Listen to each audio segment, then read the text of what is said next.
Hello, Reed Springs students and staff and family and patrons. Welcome to the 2022-2023 school year. I am so excited about this year. What a wonderful week it's been having students back on campus. There's been a lot of energy, a lot of excitement. It's great to see all the kids again, and we look forward to an amazing school year as we move forward trying to provide the best education for each one of our kiddos. And we're excited to see them participating in all the activities during the school day and all the extracurricular events. We appreciate all the support from our community and parents, and just are anxious for this school year and look forward to hearing of all the many accomplishments and seeing the great things happen here across the district. We had a wonderful board meeting last night. Just want to provide a quick update on the August-September board meeting. Met with our Board of Education and appreciate all their hard work and support. One of the things we did as a board, we reviewed 4 key objectives within our strategic plan that are really critical that we continue to keep our eyes on and our attention on and focus on and measure. And we're going to be working over the course of the year and developing some measuring tools to get some data collection in regards to how we're progressing each of these indicators. So the first one was that the percentage of students entering post-secondary experiences and opportunities in employment will increase annually. Number 2 is each student will perform and show improvement on local, state, and national standards each year. Number 3 is we'll increase participation in district programs. That includes all programming within the district, within the school day, but also our extracurricular activities that happen both on the field and in the fine arts department. And then we'll increase recognition and distinction of the district annually.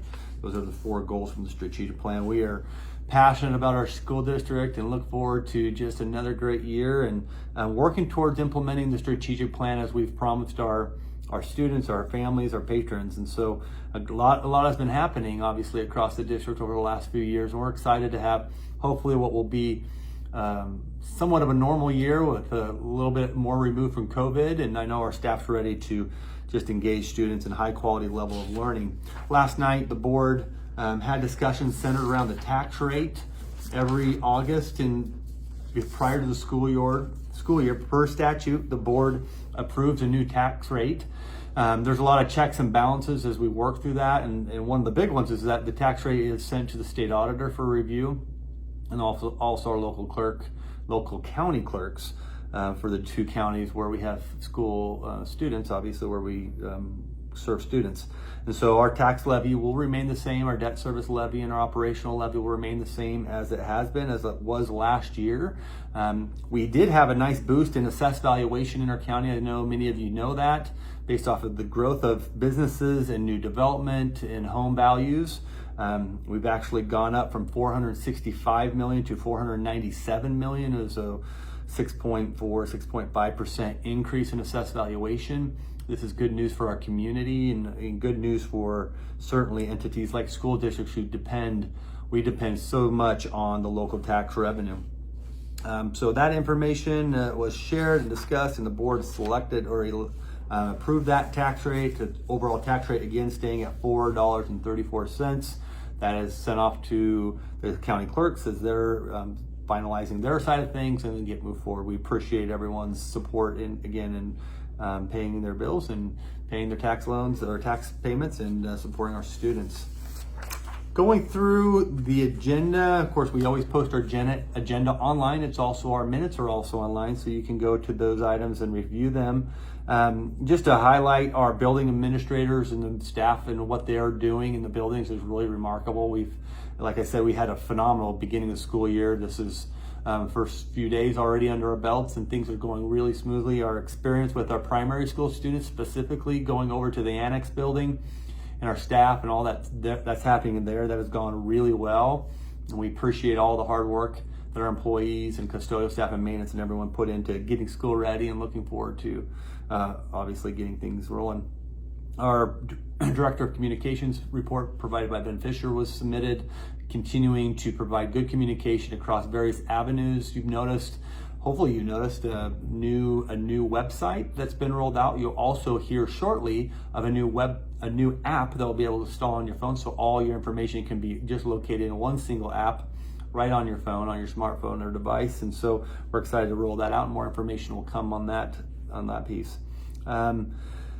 Amanda Rogers, our board member, represents us and advocates for us as part of the Missouri School Board Association. She provides updates. We talked a little bit through some legislative changes that will be implemented this year.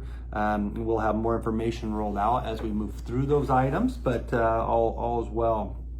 Our opening day school enrollment, we're still looking at those final numbers, but it looks like we've had a little bit increase in student enrollment from prior years, but still evaluating this week as we get students entered in the system and really kind of weed students out who are not here. So we'll have really stronger numbers and indications of our enrollment going next year. I don't anticipate that we'll have a significant increase, although we should have a little bit. We ended last year with 91.4% total attendance for the district last year, so we felt like that was a pretty good accomplishment. To get over that 90% is a good goal. Project update. We are obviously deep into our projects. We are working at the primary school. Those of you that have been on campus have seen the primary school remodel happening. The inside of the building has been gutted. A large extent of the building has been gutted and moved. And so, sorry, I've got a phone ringing here. And we're really just moving along. We feel like progress on the projects are advancing at a good rate. We feel really good about the timelines of how things are moving along. And we should be on target to be able to have the primary school all wrapped up at the beginning of the next school year. We are in the process of finalizing documents, finalizing big documents and all design for our career center. We are hopeful that in mid-October we'll be able to take those projects and all those jobs within that scope of that work to our voters, or to our out to bid, so that we can begin the project hopefully in December. And if not earlier, but December is kind of like, got to get it in December. Hopefully get some of the groundwork done before the ground gets too hard.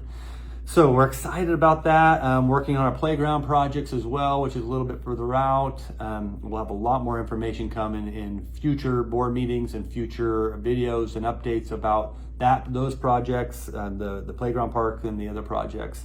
I will say this, I shared with the board that one of our concerns obviously is the cost of escalation. I think every single human being right now, we all understand that costs of building, costs of supplies and goods and services have all increased pretty significantly over the last couple of years, really post our election last year. As we went into preparation for our projects between last year and this year, the cost to build the career center and all these facilities is significantly more than what we realized due to the way the economy has shifted.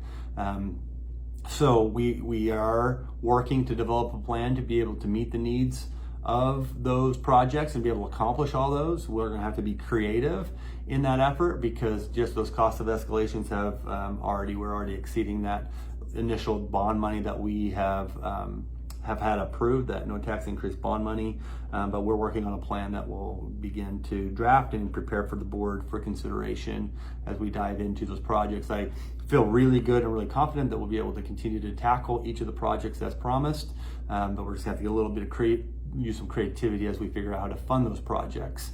I'm meeting with various state senators, individuals that are on appropriations committee. We're seeking out grants and sponsorships, doing everything we can to try to seek extra funds to support us in those endeavors. And I'm confident we'll be able to make things work out. So we're excited about that and the work that's happening there. Give a shout out to our special services department, Liz Smith and her entire team, from teachers to process coordinators to every individual that works with our students with special needs. We received our report from the Department of Education, and we scored, we meet all the requirements, had the highest score on, that's our 6th year in a row that we've done that in terms of how we serve special needs students. And so really appreciate all the effort and hard work in that regard. The board passed a couple compliance policies that were required by state law. I'm not going to go through those. You can see those in the minutes. Just on an additional note on the regards to student services, every plan that we implement in regards to serving our special needs students is directly aligned to how the Department of Education and their local compliance plan, so it's aligned to federal and state statute. We're really, really picky about making sure we're on top of that. The board also approved our employee manual revisions. We made some changes. We're implementing some early resignations. Well, we've already done the early resignation things. We have made a couple adjustments in the language of early resignations that specifically employees will want to look at if they're thinking about retiring this year or leaving the district.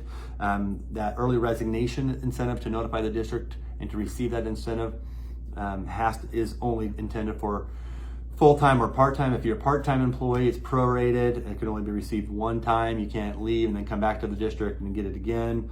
So there's some language stipulated in that. We're also implementing an attendance incentive to encourage good attendance, to recognize those individuals that are here, that are serving our kids. We want the best employees with our staff. So while we understand leave is required and necessary for all of our needs, whether those are medical or whatnot, so we have leave available. But the leave that we've awarded, we want to be thoughtful about how you're using that, because outside of vacation days for 12-month employees, leave is intended for other items outside of going on a vacation trip necessarily. That's really what holidays and vacation breaks are used for. Or if you're a 12-month employee, you have vacation days that you're awarded. And so just to encourage that, we're going to be compensating for every unused leave day. We'll be giving employees $100 back at the end of the school year. So they have to stay with us the whole year. The whole policy is outlined now. We have it in the employee manual, and so that information will be available. The district board also approved our student handbooks. Of course, those are in play and action. We have good news for those of you on our staff, especially who work the gates. If you work any kind of game or event and you receive compensation for that event, we are increasing the compensation from $30 to $40. The board approved that.